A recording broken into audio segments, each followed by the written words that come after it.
What's good? It's your boy 2K here. Shout out to the movement and everybody who's moving with us. Well, Lucas Browne became the prime example of what happens when they take away your PEDs. Yo, the first thing I noticed before the Dillian Whyte fight even started is how fucking fat Lucas Browne was around the belly, the midsection. The motherfucker had pork belly on his back and shit. He looked like, literally, during training camp, the nigga had a motherfucking daily regimen of 15 pancakes, 3 chocolate cakes, you know what I'm saying, 25 chocolate cupcakes with some ice cream on top of that. This nigga was eating everything he could see, right? That's what the fuck he looked like. But the reality is that since he got into the VADA testing program and he got into some voluntary testing program out in Australia, which I don't trust those, you know, domestic level testing agencies, man, like the ones in Russia and shit, where they magically don't see what fighters are taking, but when they really get tested by VADA, a la Alexander Povetkin, oh, well, then that's when shit starts to pop up. But anyway, you know, he was in those 2 different doping agencies. He couldn't take the PEDs he wanted, especially being in VADA. And you saw a man with some big old fucking titties and a beer belly in the fucking ring tonight, right? So Dillian Whyte easily beats the shit out this kid. You know what I'm saying? We ain't a kid, motherfucking 38 years old, right? But Dillian Whyte welts up his eye in the first round, cuts his eye in the second round, bloodies his nose by the 5th round, and then leaves him face down, ass up in the 6th round. Now, with him being 38 years old, this type of shit, taking away his PEDs, he showed you what a 38-year-old man looks like, right? When he's not on some shit. Now, not all guys, you know, not all of us are like that, you know?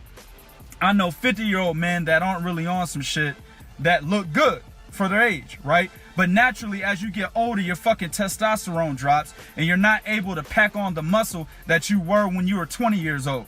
You know what I'm saying? So a lot of the fat content or the fat buildup, it's easier for it to sit on your body and it's harder to burn because you don't have the testosterone levels to burn it when you're past 33 years old, right?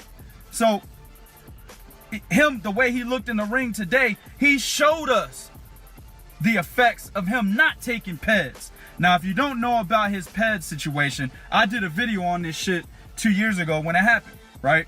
In 2016, it was him and Alexander Povetkin. Both of them got caught taking 2 different banned substances within a 6 to 8 month span. And in that video, I said both of these motherfuckers should be banned from boxing indefinitely, right? Now, in Lucas Browne's situation, which is very ironic given the whole Canelo Alvarez situation that's going on right now, after he beat Ruslan Shagayev to become the first Australian heavyweight champion, he tested positive for none other than Clenbuterol. Now, if you look at how fat this motherfucker was today, you can see why Clenbuterol is the banned substance of choice for Lucas Browne. You know what I'm saying? Now, Lucas was like, nah, man, you know, I didn't take the shit. I was in hostile territory, being where Shagayev, I think he was in Germany or whatever. He was in hostile territory and, you know, they spiked this shit and that's how the Clenbuterol got into the system. They spiked his food and his drink, right? There they go again trying to say Clenbuterol is in food. While I'm not saying it's not, there are tests out there that say Clenbuterol traces are in food. These motherfuckers are getting banned for major amounts that are sitting in their system. Has nothing to do with the food. You know what I'm saying? This is the same type of shit that Tyson Fury tried to say about Vladimir Klitschko when the motherfucker popped hot for cocaine. He said, oh, you know, it was a conspiracy. I was in Germany. They spiked my shit. But then later on he came out and said, yeah, I sniffed the shit. You know what I'm saying? Lucas Browne ain't admitted it yet. But he didn't need to because 8 months later, right? And this was prior to him getting in the ring with Shannon Briggs for the vacant WBA regular title that he won off of Ruslan Shagayev 8 months prior, but he was stripped of, right? When they stripped him of it, he got into VADA testing, right? So they said, okay, well, since you are showing us that you are a clean athlete, we'll give you another shot at the title. And that was, you know, when we're supposed to have the Lucas Browne versus Shannon Briggs fight. That was supposed to happen sometime before December 31st, 2016. Well, before The month of November expired. This motherfucker popped hot again. This time it was for Ostarine, right? So that's when they said, fuck it. We ain't giving you another shot. You done. Now, like I said, I can understand if the nigga popped hot one time. It was a mistake. You know, maybe they did spike his shit over in Germany. But then you get popped again? 8 months later in the same year, dog? Man, get the fuck out of here. Are you kidding me? He should have been banned indefinitely. But it's okay. It's cool. You know why? Because you reap what you sow. You know what I'm saying? Karma's a motherfucker. Also, let me expand on how ironic this shit is. It's crazy that today, in the midst of all this Canelo Alvarez Clenbuterol bullshit, right? It's crazy how we get a visual example of what happens when a fighter is forced to cycle off using PEDs for an extended period of time, right? It's even more ironic that one of the PEDs he's forced to cycle off of is Clenbuterol, right? Then he gets in there and gets knocked the fuck out. Now you got Canelo fans all over the place right now. I seen it already. The fight just fucking ended like an hour ago, and I see it all over the place. Canelo fans are out there like, yo, if this is what happens when you get off Clenbuterol, I don't want the fight to happen. I can't say if they're Canelo fans or not, but I'm hoping they're Canelo fans because the shit would be a funny ass extension to the story. You got Canelo fans over there trying to protect this nigga from getting knocked out because he can't take his Clenbuterol like how Lucas Browne got knocked the fuck out, right? That shit is just an excellent extension to the fucking story if it is Canelo fans. This shit is hilarious, man. Dude, PEDs run rampant in the sport of boxing. They run rampant in all sports, but the sport of boxing definitely, because there really is no governing body to watch over these fighters. Yes, we have state athletic commissions, but we don't have a global governing body. You know what I'm saying? Like how the NBA had David Stern and Adam Silver, right? The NFL has the motherfucker, I can't remember his name right now. I forgot his fucking name. You two help me. It don't really matter. Point is, they got a governing body. All these other fucking sports have governing bodies, except boxing, right? And I'm sure there's other sports out there, but boxing's one of them that doesn't have one. So there's nobody out there that's really looking to make sure that this is a level playing field. The whole VADA testing, the anti-doping movement, they're trying to make it seem that way.